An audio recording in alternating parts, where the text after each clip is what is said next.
Driving నేర్చుకోవాలి చాలా పెద్ద ప్లాన్ వేశాను. స్టీరింగ్ పట్టుకుని కింగ్లా రోడ్ మీద దూసుకుపోవాలని కలలు కన్నాను. కానీ మొదటి రోజే అర్థమైంది నేను డ్రైవింగ్ కాదు, మర్యాదగా ఎలా కంగారు పడాలో నేర్చుకుంటున్నానని.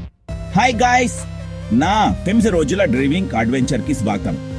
నేను మూర్తి గారితో డ్రైవింగ్ స్కూల్లో కొత్తగా చేరాను. ఆయన పేరులో ఉన్న చాంతన్ ఆయన మాటల్లో అస్సలు ఉండు.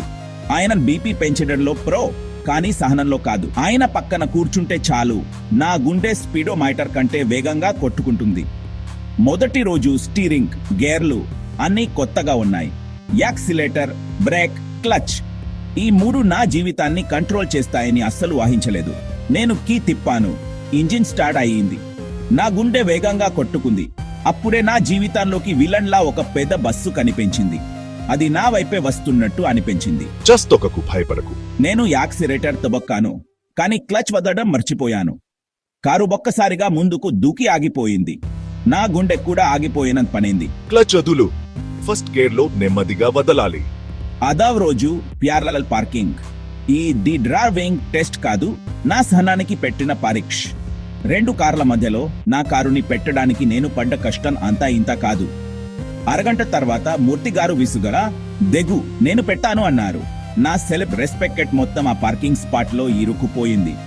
7వ రోజు ట్రాఫిక్ సిగ్నల్ దగ్గర కారు ఆపడం ఒక ఎత్తు అయితే, గ్రీన్ లైట్ పడగానే మళ్ళీ స్టార్ట్ చేయడం ఇంకో పెద్ద టాస్క్. నా వెనకాల ఉన్న వాళ్ల హార్న్ల సౌండ్కి నా కారు ఇంజిన్ సౌండ్ కూడా వినిపించలేదు.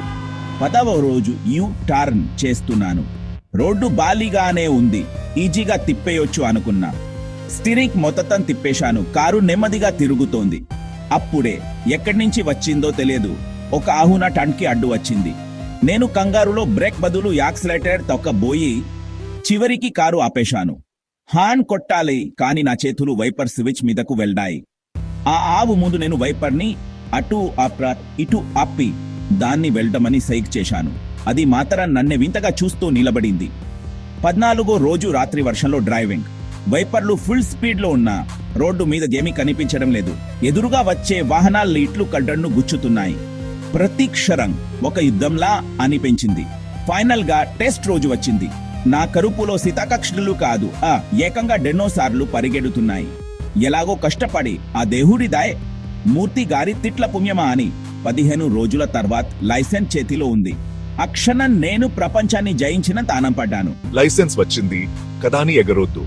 రోడ్డు మీద క్లచ్ వాడండి. ఈ 9 రోజులు నాకు డ్రైవింగ్ మాత్రమే కాదు, జీవితంలో ఓపిక ఎంత ముఖ్యమో కూడా నేర్పాయి. మీరు కూడా జాగ్రత్తగా డ్రైవ్ చేయండి.